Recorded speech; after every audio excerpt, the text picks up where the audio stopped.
Hey guys, welcome back. My name is Leland with Asset Builders Club and with Lee Chandler, and today we're going to go ahead and discuss why baby boomers, right? Like why of all generations, demographics, are we talking about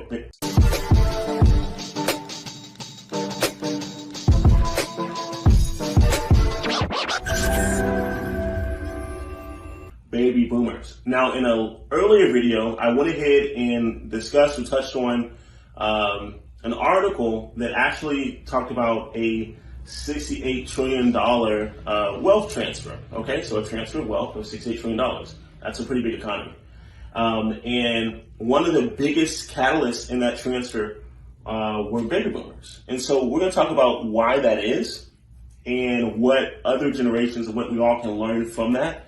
And essentially, in later videos, we'll talk about what baby boomers can do today to basically allow them to pivot and to manage the seas. Okay, so first thing, baby boomers, large population. If you know their history, they were part of an amazing economy. They contributed a lot to that economy. There was war that also spurred some of that economy along, and we were given the baby boomer generation. Now, within their generation as well, with them being in the workforce, they later began to work jobs in the search or desire for what's considered pensions. Pensions are not necessarily used for most companies today.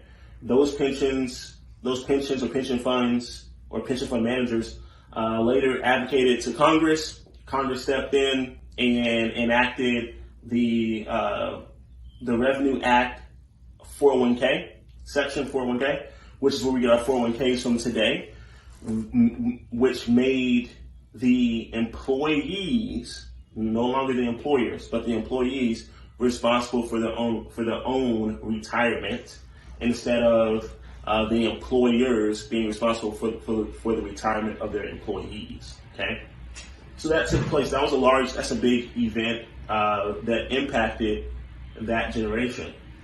So some of those pensions were either cashed out, some were converted, and some were essentially, or some are still being held by the employer at the time this recorded. So that actually happened. That's what happened.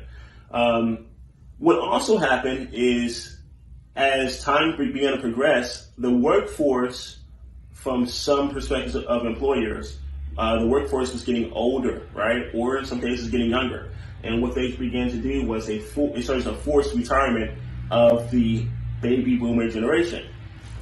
And if you know anything about pensions or especially 401ks and other savings or investment saving accounts, you'll notice that those accounts have age limits. So what ended up happening was, as people were being forced to retire in their 50s, unfortunately, they were not able to access, touch, or utilize the money that was in their 401ks, or in some cases, different plans.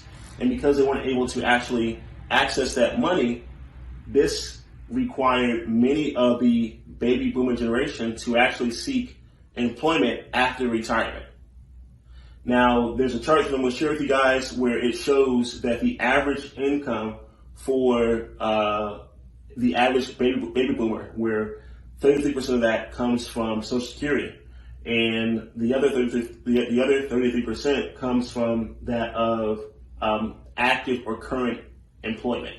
So you'll see a lot of individuals who are older, yet they're still working. A lot of times they're working part-time jobs just to make sure that things are supplemented as far as their income.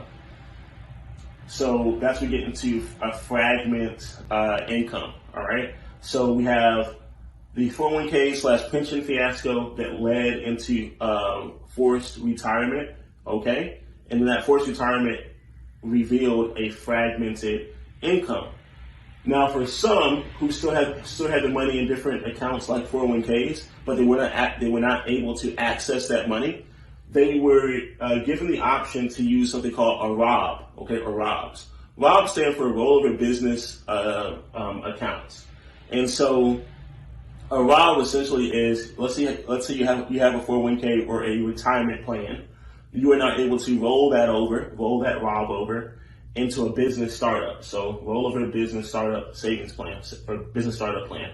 And that allows you to, in most cases, purchase a franchise. Most people who use Robs typically purchase franchises because they think it's safer. And that's a whole nother story, whole nother video. So most people will roll their Rob over or roll their 401k into a Rob so they can go ahead and use that as a down payment for an acquisition for a new business, okay? And that's why you see a lot of older business owners actually are baby boomers. And that's where we had a lot of our owners, our business owners come from in the economy as baby boomers because they utilize kind of that strategy. And if you think about it, it was kind of a forced plan the entire time.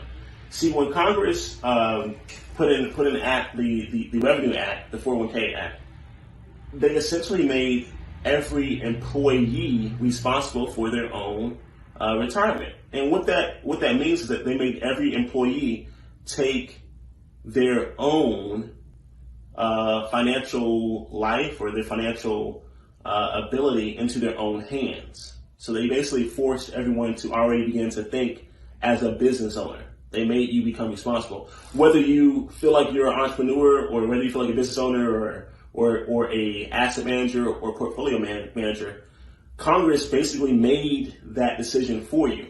So you no longer have that choice to say, hey, I don't want to invest or I don't want to do anything.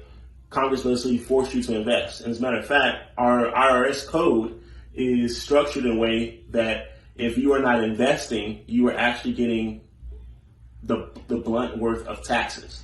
So the IRS, Congress, they all want you to invest in order to hedge tax. That's the truth there.